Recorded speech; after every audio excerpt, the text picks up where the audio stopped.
Hello and welcome to the Stress Mastery Podcast. I am your host, Peggy Romero. I thank you so much for joining me today for the Saturday episode. I'm happy that you're here. This week, we've been talking about disruption. On Setup Sunday, Bill was talking about personal disruption. So like deciding to intentionally change, to force ourselves out of the comfort zone and self-author our life. And how we use personal disruption will create a shift if we do it right. So nothing changes unless we change, right? Change of routine, change our mind, change our tribe, change our thoughts, change our life. So of course I looked up disruption and it said disruption is a disturbance that interrupts an event, activity, or process. So I'm thinking that's just like a distraction.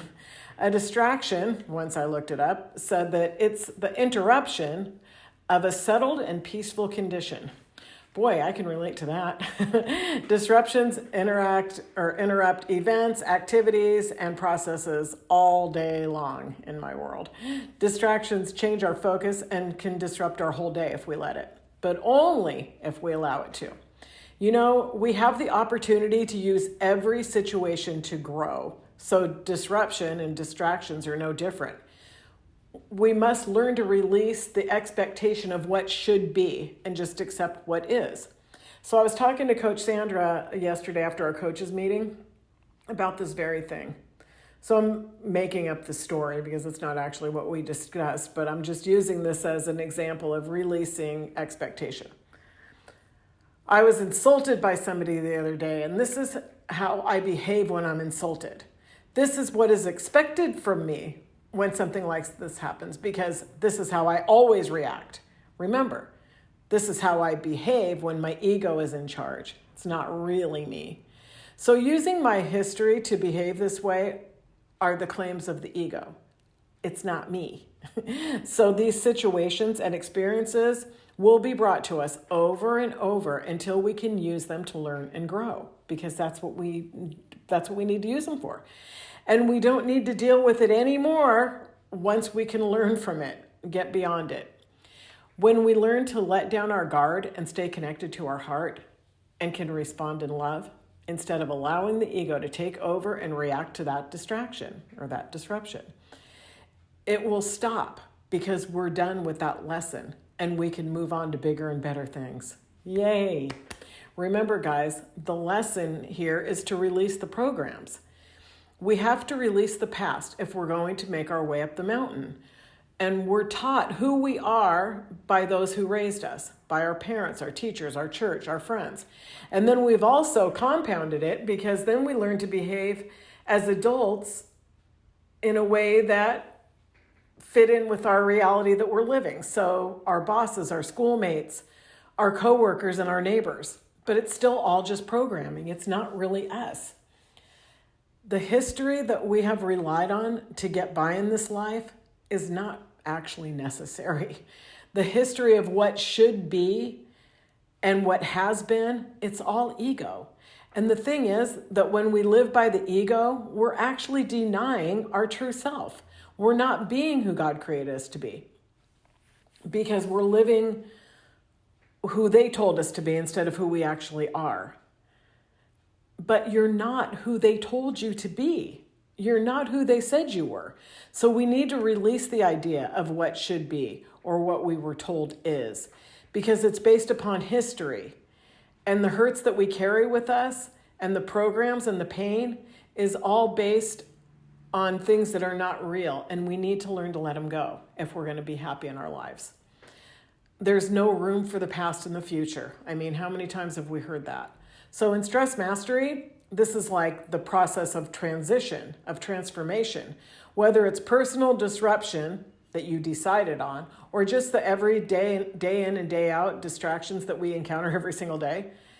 It's a transformation from who we thought we were to who we know we are. And this is going to rattle the cage. I want you to take special notice of the word know, K-N-O-W, because the word know is very important here. It's the ego that thinks, and it's the heart, you, who knows. So this transition, this transformation is going to come from the heart, the creation mind. That is you. That is where you're connected to God and the universe and what truly is. And it's going to take courage. Remember, courage is the gateway, the entry point into the green zone. We're always going to have to be courageous first. So if we want to change our lives for the better, if we want to make our way up the mountain, which I know you do, if we want to get out of the valley, we're going to get there through courage. And the ego has such a stronghold on us, on this comfort zone cage. It's so locked. We're so set not to change that it's going to keep trying to pull us down. And the ego will create one disruption after another, create one distraction after another, trying to get us off course. And that's why it's so important to put your light up on the mountain, because you won't lose your path then. It will always be illuminated if you can stay connected to your heart, to your purpose. And remember, you got to know your why. Can't forget it. Because distractions and disruptions, they're going to come and go. But maintaining focus and awareness is going to be really important on the journey. And I've been thinking so much about disruption this week. I've really enjoyed listening to the different podcasts because I realize I do get a lot of disruption and distractions. I try not to, and I work on it, and I have all these things in place to keep me focused. And I've never been diagnosed with ADD or anything, but I was one of 7 kids, and 4 of the 7 kids in our family have been diagnosed, and they've all taken medication. Some still take it now, some don't. As a young adult, I started wondering if I had ADD because I could never finish cleaning one room in my house before I would move on to another and start doing something different. I know this is funny, but I still remember it because it drove me crazy. I was maybe 20, 21 years old. And remember, I was a fabulous housewife and my house was always clean. I had this big house, probably 3,000 square feet, maybe a little bit less. I had a basement, a full basement, on my main floor that had 2 bedrooms, living room, dining room, kitchen, and a pantry and a bathroom. And then I had the upstairs, and they were all, the same size, salt box style. So I just remember, here's just one example. I'm doing laundry. So I bring my laundry up from the basement and I fold it in my living room. That was the way I did it. So I bring my daughter's clothes upstairs to put them away. And then I start cleaning up, going through her drawers and clothes and decide, I better take a trip to Goodwill. Let me just look through her closets. I might as well look through her toys and stuff and see what she's not doing anymore. Let me just rearrange a few things and make this look cute. I'll go down to the basement and get a couple boxes and start filling these boxes. So then I go back through the kitchen and I glance in the living room and then shoot, I was putting away the laundry. Okay, well, let me just finish this room first. So I go do that and then I go back downstairs, grab the towels to go put them in the bathroom and I'm out of toilet paper. Shoot, I'm gonna run out within the next day or 2. I better sit down and write myself a shopping list. So I start going through cupboards and then, I decide I better get dinner going. It's time for dinner. So then I start doing the dinner stuff. And the next thing you know, shoot, I never put away the laundry. So this is crazy. I'm 61 years old now, and this still happens to me every day if I let it. So I don't know if I'm ADD, but when people started saying squirrel, I knew exactly what they meant. Nobody had to explain that one to me because I could totally relate. I decided not to take a drug even if I was diagnosed, so why would I need a diagnosis? Instead of a drug, I've set up processes throughout my life to help me stay on track. And I'm really good at getting a lot of stuff done. But it does still happen. So as a matter of fact, this just happened this morning. My number one thing is to write the podcast so I can get it recorded and get it sent to David in plenty of time because I don't ever want to put pressure on somebody else or make them wait for me. But yesterday, I got a bill in the mail, which is unusual because I do everything electronically. But I got a letter saying that I needed to renew my car tags. So since I'm not one to really put things off, I said, okay, I'm going to do that first thing in the morning. So I sat that on top of my computer. So as soon as I started working, I would see it. Well, I'm working in my sunroom now and not in my office since the weather's been so beautiful. And I just love to sit down here and open the windows and stuff. Well, I needed a stamp. So, okay, my stamps are upstairs. So I go upstairs to my office. I get upstairs and, where are my stamps? So I start looking through my drawers because remember, I just got back to Pella, so I don't remember where everything is. It's the first stamp I've needed. Well, then I realized these drawers are not very well arranged. This isn't very conducive to ease of use. So I start rearranging all the drawers in my office. I know I'm crazy. Then, I have to go to the bathroom. So then I'm in the bathroom. There's a little bit of laundry in the basket in there. And I'm like, oh, shoot, that's right. I was washing the blankets because now it's, spring and we're not going to need a bunch of blankets. And I like to wash them all up and fold them and put them away for the winter because they don't need to be sitting around the house. So then I went around upstairs getting the blankets. So now that I'm here in Pella, I live with my daughter and she's crazy about blankets. She loves being cozy. She's always wrapped up in a blanket. So this kid's got a minimum of like 6 full-size blankets for her bed. She brings them downstairs and lays on the couch. And she has at least that many throws, probably more because I like to buy her throws. And so I have lots of blankets to wash. Well, anyways, I started yesterday. So I come downstairs without the stamp and start folding the blankets that I washed and dried yesterday. And I suddenly remembered, oh my gosh, finishing the podcast was my number one. So I stopped with the blankets. I have to get the podcast done this morning because I have a writing class at 11 and then I have body pump at 12:30. And I don't want to get back and do it and send it to David late, like I said. So this is why I write my to-do lists, have to, must do, and want to. This is why I decided a long time ago I need to set myself up for success because I realize I'm easily distracted. And as long as I'm doing something, I guess, it doesn't bother me if I'm folding blankets, cleaning my office, or writing the podcast. I always say I like everything, so I guess that's why I'm just content doing whatever it is I need to get done. And I do get a lot done, but the things that I have to do habitually, I really have to set up for process because if I don't, I have to admit I kind of mess up.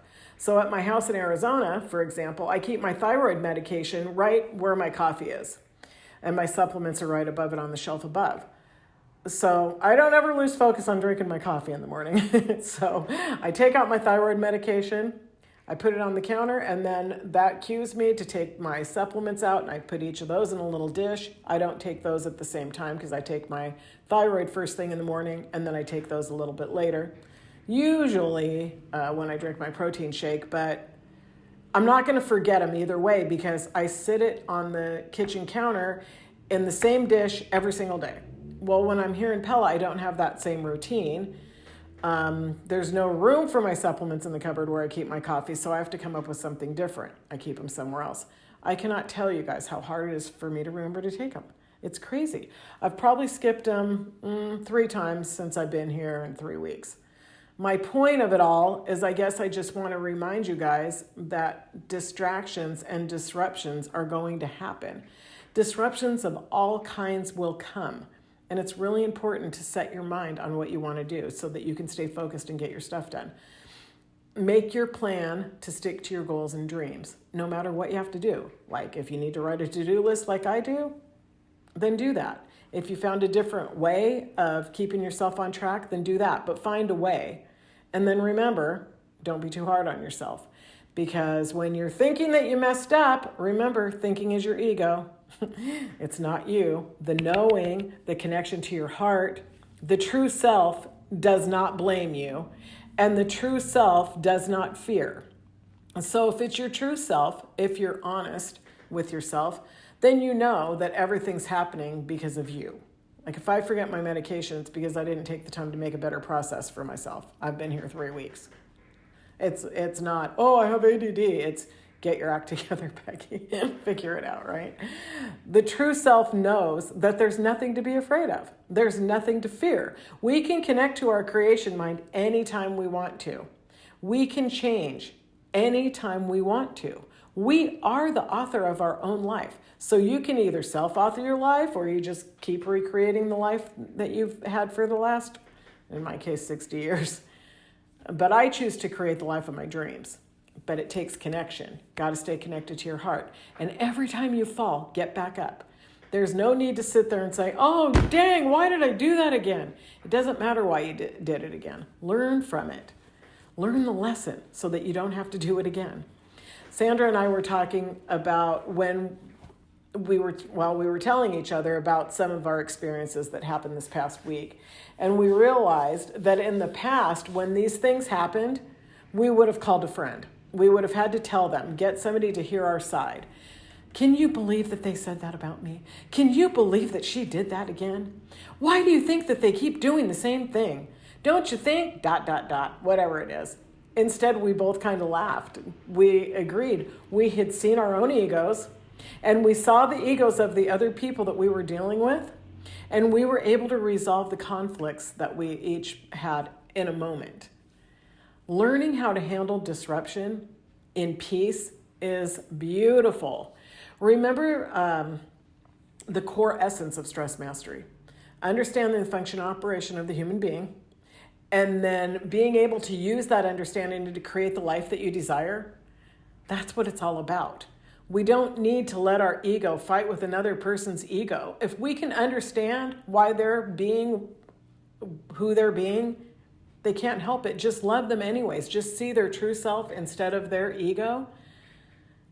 Then we can resolve the conflict without much disruption because we know it's not them. And not allowing ourselves to react, then we're being us. So it's so awesome. That's like conflict resolution just instantly. That's when you stop deciding what should be and what shouldn't be. It's beautiful when you can respond instead of react. Take each disruption as it comes. Process it in love and not fear. I don't know how else to say it. I just want you guys to be able to experience this, that you can have peace, even when there's conflict spinning all around you. You can take a breath, find the still point, and continue to live in peace. And that's my prayer for myself, and that's my prayer for each one of you. I thank you guys for listening to the podcast today, and I hope that this will help you have a peaceful day. Well, I believe that it will help you have a peaceful day. I know it will. Just take a breath and decide for yourself that we're going to let disruptions be a tool for learning. So guys, I hope that you're following me on social media. I am PeggyWithPurpose, and you can find me at PeggyRomero.com. I want to wish a happy Mother's Day to all of you, and I hope that you have a beautiful weekend. That's it for today's podcast. Our mission here is to create a shift in the planet, and you can join us on the mission by simply like, share, and subscribe. The links are right below the show notes. As always, until next time, stay inspired.